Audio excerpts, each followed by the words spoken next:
Pessoal, otimize o seu momento de aprendizagem, tá? Como é que você vai fazer isso? Então, a primeira coisa a fazer é assistir a videoaula até o fim, né, para você ter acesso a todo o conteúdo dessa videoaula. Tá? Em seguida, acesse a atividade na descrição do vídeo e responda as questões propostas. Após ter respondido as questões propostas, acesse as resoluções na descrição do vídeo e compare com as suas respostas.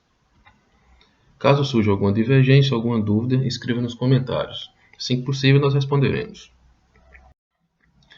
Então, vamos começar o conteúdo, tá? Condutores e isolantes. Pessoal, esse conteúdo ele já está bem relacionado com o nosso senso comum, né? A gente já entende, já conhece muito bem a grande quantidade de materiais condutores, de materiais isolantes, e a gente já faz uso disso no nosso dia a dia.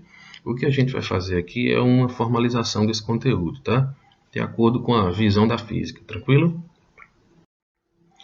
Olha, o que é um condutor de eletricidade? Tá? A gente já sabe que os metais, o grafite, a água da torneira, gases ionizados, o corpo humano e a superfície da Terra são condutores de eletricidade, tá certo? Mas o que é que esses materiais têm em comum? Esses materiais possuem partículas eletrizadas que podem se movimentar livremente em seus espaços interatômicos e são responsáveis pelo transporte das cargas elétricas. Esses materiais são denominados de condutores de eletricidade. Tranquilo? Pessoal, a gente tem aqui o modelo clássico do átomo, tá? Então a gente tem um núcleo e a gente tem a eletrosfera. No núcleo, a gente tem prótons com carga elétrica positiva e tem nêutrons com carga elétrica nula, tá? E ao redor do núcleo, né, ou seja, orbitando o núcleo, tem os elétrons com carga elétrica negativa. Tranquilo? Então esse é o modelo clássico do átomo que a gente já conhece. Tranquilo. O que é que esses átomos vão fazer?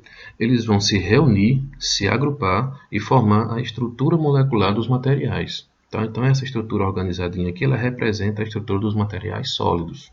Tranquilo? Se a gente for analisar a estrutura de um metal, por exemplo, tá? A gente vai encontrar isso aqui. Ó. Tá? Vamos ampliar para ver. Ó. Então aqui a gente tem os nossos átomos, tá? Ou seja, aqui eu tenho um núcleo com prótons e nêutrons, e aqui eu tenho elétrons presos aqui, girando ao redor desse núcleo, tá? No entanto, nos materiais sólidos, a gente vai encontrar esses outros elétrons aqui, ó, tá? Esses elétrons podem fluir livremente, né, através do material, né, do metal, e eles são os responsáveis pela condução da eletricidade, né, pelo transporte de cargas elétricas, tá? A esses elétrons damos o nome de elétrons livres. Tranquilo? Beleza até aí? Então agora vamos ver o que é um dielétrico, tá?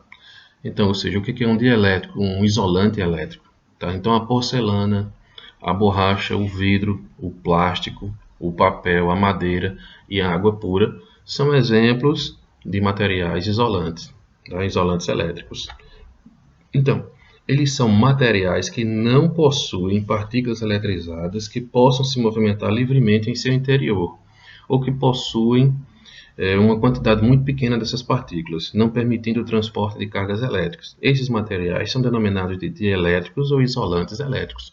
Então, em resumo, qual a diferença dos materiais isolantes dos materiais condutores? A diferença é que nos condutores a gente vai encontrar os elétrons livres. Tá? Os elétrons livres são os responsáveis pelo transporte de carga elétrica através do material, pelo transporte da corrente elétrica. A gente vai ver isso mais tarde.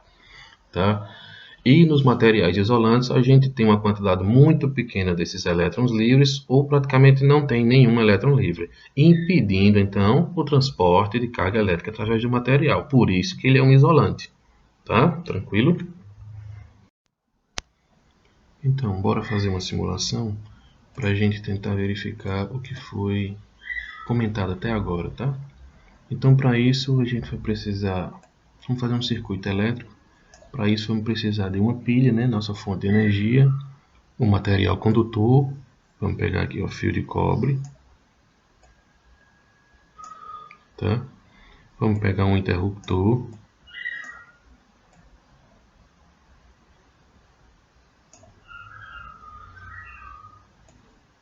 mais fio, a gente precisa fechar o circuito, uma lâmpada para a gente observar,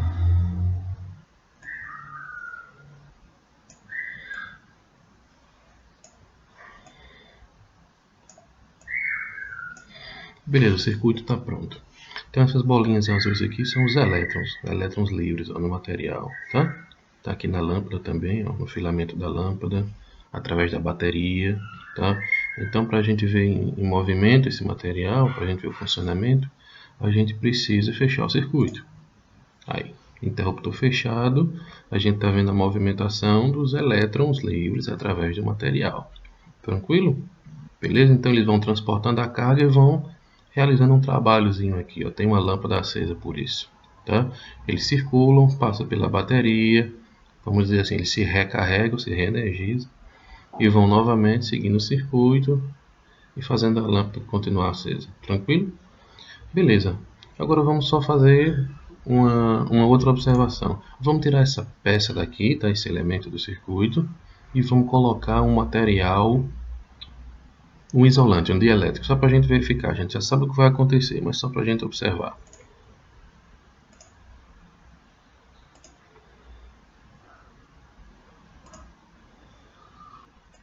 Vamos colocar uma borracha.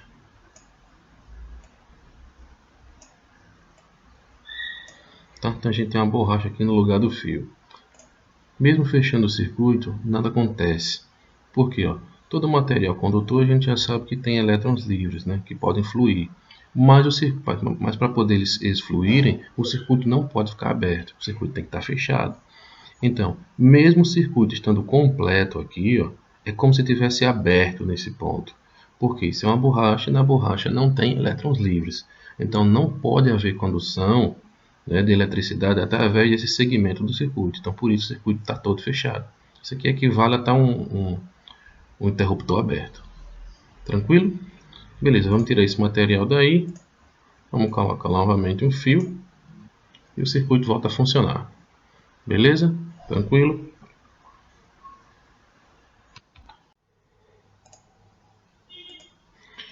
Pessoal, então vamos considerar esse corpo metálico, tá? Carregado negativamente, apoiado sobre um suporte, né? Um material isolante, tá? E vamos em seguida fazer uma ligação com a Terra através, tá, de um fio, material condutor. Tranquilo? Então vamos estabelecer a ligação e vamos ver o que vai acontecer.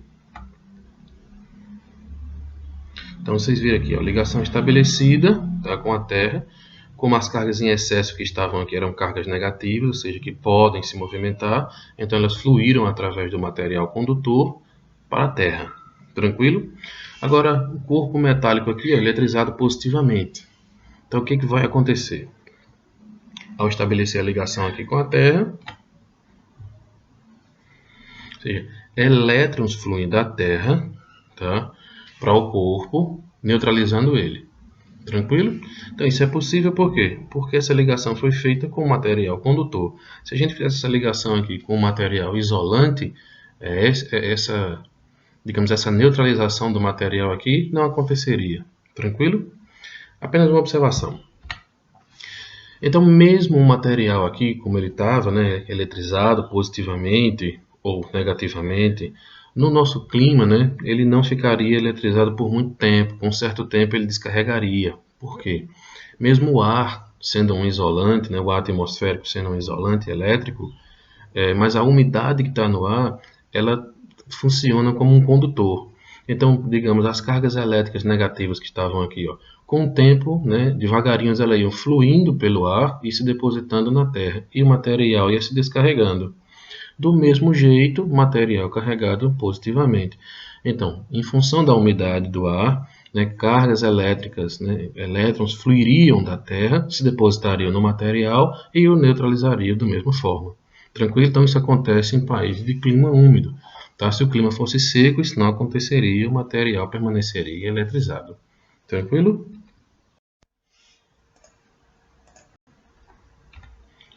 Pessoal, os materiais condutores e isolantes, eles são bastante presentes no nosso cotidiano. Por exemplo, as ferramentas, né? Chaves de fenda, alicates, por exemplo, eles têm os cabos revestidos de um material isolante para proteger contra choques elétricos quando a pessoa estiver fazendo algum trabalho, alguma manutenção na rede elétrica. Tá? Né? A fiação de uma casa é feita com material, um bom condutor, né, que é o cobre.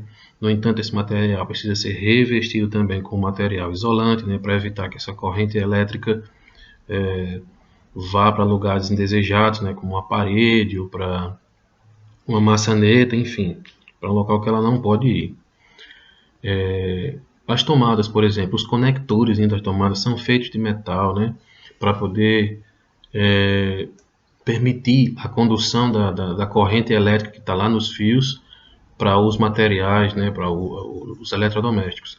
No entanto, essa proteção de fora aqui é feita de um material plástico para nos proteger também.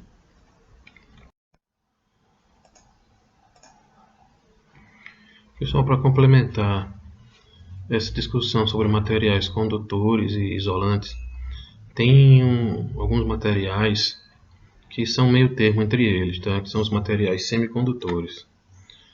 Por exemplo, o silício e o germânio, né, que são semimetais, eles têm um modo de conduzir eletricidade muito específico e por isso eles são largamente aplicados na eletrônica, né, na fabricação de componentes eletrônicos. Tá? São outros materiais muito importantes que a gente pode citar para complementar essa discussão, são os materiais supercondutores. Tá? São materiais que conduzem eletricidade sob baixíssimas temperaturas. Então, e uma das características principais desses materiais são os grandes campos magnéticos gerados por eles. E em função desses grandes campos magnéticos, a gente pode citar duas aplicações, tá? Uma delas é na área de transporte, né, que é o projeto alemão, instalado na China, né, desenvolvido na China, que é o maglev, que é um trem de levitação magnética, né, que ele flutua sobre os trilhos, vamos dizer assim, em função dos grandes campos magnéticos gerados pelo material supercondutor do trilho e da base do trem. Tá? Aqui no Brasil tem um projeto de construção, né, de um trem desse aqui chamado Maglev Cobra, pela Universidade Federal do Rio de Janeiro. Né? Até agora não foi posto em prática, está em fase de estudos. Uma outra aplicação é a ressonância magnética, né? Ou seja, é o imageamento do corpo humano. Né? Aqui você tem um magneto feito de material supercondutor que gera um grande campo magnético, né? E em função da variação dos campos magnéticos aqui, dessa máquina, são geradas as imagens do corpo humano. Pessoal, aqui a gente encerra a discussão sobre os materiais condutores e isolantes, tá bom? Qualquer dúvida você pode deixar aqui no comentário. Muito obrigado.